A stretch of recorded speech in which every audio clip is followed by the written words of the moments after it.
ملک کا بھی یہی حال ہے, نہ یہ پتہ چل رہا ہے کہ اسلامی ملک ہے یا سیکولر کنٹری ہے کیا, یہ لٹکے ہوئے ہیں درمیان میں. نہ برٹش لا ہے نہ اسلامی لا ہے, کم بخت کچھ بھی نہیں ہے, لا قانونیت ہے. آپ اندازہ لگاؤ یار, یہ درندگی کی انتہا نہیں ہے. 5 سالہ بچی, وہ کتنی معصوم پیاری بچی ہوتی ہے, اس کے باپ پہ کیا گزر رہی ہوگی, اب بھی ہوش کے ناخن لینے کے لیے تیار نہیں ہے. 2 فالٹ ہیں, 2 خرابیاں ہیں معاشرے میں جس کی وجہ سے ایسے جرائم بڑھ رہے ہیں. نمبر 1, شرعی سزائیں نافذ نہیں ہیں, بند کمرے میں سزائیں دی جا رہی ہیں. اسلام میں بند کمرے میں سزائیں نہیں ہوتی. چور کا ہاتھ کھلے عام کاٹا جاتا ہے, زانی کو کوڑے. وَلْيَشْهَدْ عَذَابَهُمَا طَائِفَةٌ مِّنَ الْمُؤْمِنِينَ, اللہ کہتے ہیں جب زانی کو کوڑے لگاؤ, مسلمانوں کی ایک بہت بڑی جماعت اس کو دیکھے. رجم کیا جائے گا نا زانی کو, مسلمانوں کی بہت بڑی جماعت دیکھے کہ پتھروں سے مار رہے ہیں اس کو. جب اس طرح کے فسادی لوگوں کو جو اس طرح بچیوں کا ریپ کرتے ہیں سزا دو تو چوک پہ لٹکاؤ اس کو, ساری دنیا دیکھے. اس میں کیا تکلیف ہو رہی ہے؟ لیکن اسمبلی میں بیٹھے ہوئے لوگ یہ قانون نہیں بنائیں گے کیونکہ ان کو ڈر ہے کہ کل ہم بھی چوک پہ نہ لٹکے ہوئے ہوں.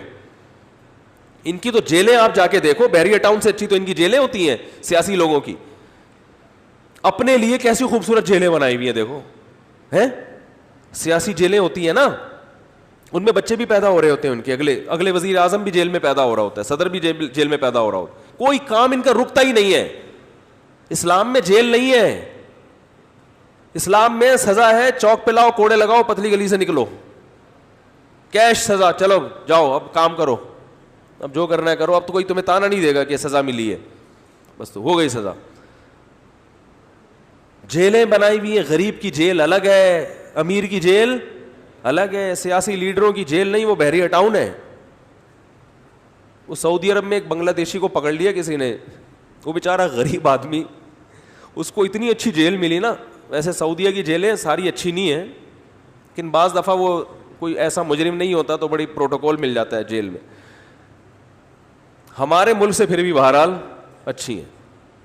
تو بیچارہ بنگلہ دیش کا تھا, وہ اس کو جیل میں لے گئے, اللیگل گھوم رہا تھا وہ نا, تو وہ 6 مہینے یا سال جیل میں رہا. اس کو اتنا مزہ آیا, وہاں پہ کھانا پینا مل رہا ہے, پھر جیل سے جاتے ہوئے اس کو پیسے بھی دیے نا, خرچہ بھی. تو ہمارے ایک دوست نے بتایا کہ جیسے ہی رہائی کا ٹائم آیا تو بادشاہ کو گالیاں دینے لگا. وہ سعودی عرب میں بادشاہ کو گالی دینا معمولی جرم نہیں.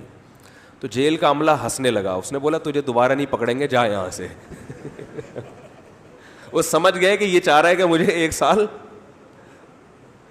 وہ تو اللیگل رہ اس لیے رہا تھا کہ کھانے پینے کا کوئی کیا ہو جائے. اسے پتا تھا یار دوبارہ بنگلہ دیش گیا تو وہی برساتی نالے, وہی مچھر, کم از کم یہاں اتنا مزے سے رہ رہا ہوں میں. تو خیر سیاسی لیڈروں کی جیلیں الگ ہیں. یہ کیوں ہے؟ قانون انسان بنا رہے ہیں, اللہ کے قانون کو فالو نہیں کیا جا رہا. بے حیائی کی روک تھام, یہ بے حیائی ہے نا. لاہور میں ایک بیچاری خاتون کو زبردستی اٹھا کے لے جایا گیا, بچوں کے سامنے ان کے ساتھ جو کچھ کیا گیا, 5 سالہ بچی کو اٹھا کے مار دیا. یہ درندگی ہے نا, بے حیائی ہے.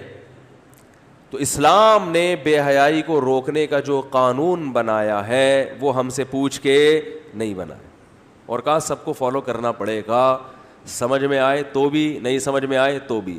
فالو نہیں کرو گے تو آخرت میں الٹے لٹکے ہوئے ہوگے, ماروں گا میں, سزا دوں گا. وہ قانون کیا ہے؟ نمبر 1, عورت کو اسلام پردے کا حکم دیتا ہے, سب سے پہلا حکم.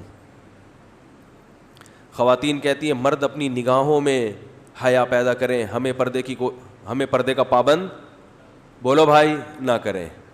یہ اللہ سے لڑائی ہے یا نہیں ہے؟ جو خواتین اس قسم کی باتیں کر رہی ہیں, اس کا مطلب آپ کس سے لڑ رہی ہو؟ اللہ سے لڑ رہی ہو. اللہ نے کہا مرد کو بھی آنکھوں میں حیا پیدا کرنے پڑے گی, اور آپ کو بھی اپنے لباس میں بولو بھائی حیا پیدا کرنی پڑے گی. عورت کا لباس مکمل ہونا چاہیے. یدنین علیہن من جلابیبہن, گھر سے باہر نکلتے ہوئے برقع یا بڑی چادر, کوئی بھی ایسی چادر جس سے جسم ڈھک جائے, یہ ہونی چاہیے. اس کے بغیر عورت کو گھر سے باہر نکلنے کی اجازت نہیں ہے. بلکہ اس سے بھی پہلے وقرن فی بیوتکن، عورت کا اصل ذمہ داری گھر کی 4 دیواری ہے. جاب عورت کی اصل ذمہ داری نہیں ہے، اس لیے گھر کا نظام خراب ہو جائے گا.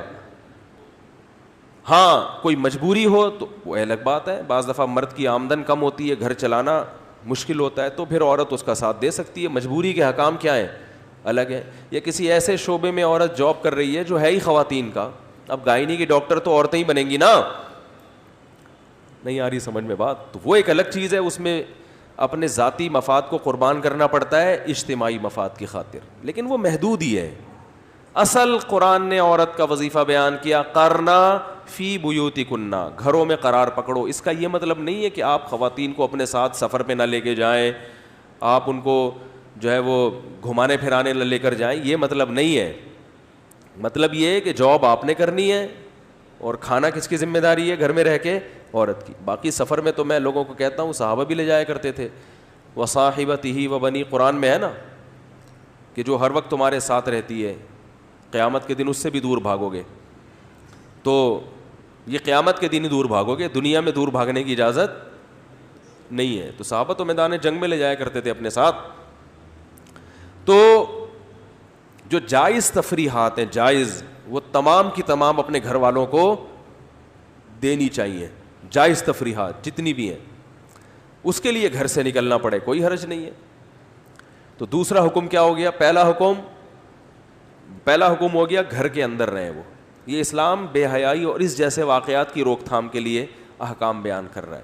نمبر 2، خوشبو لگا کے مردوں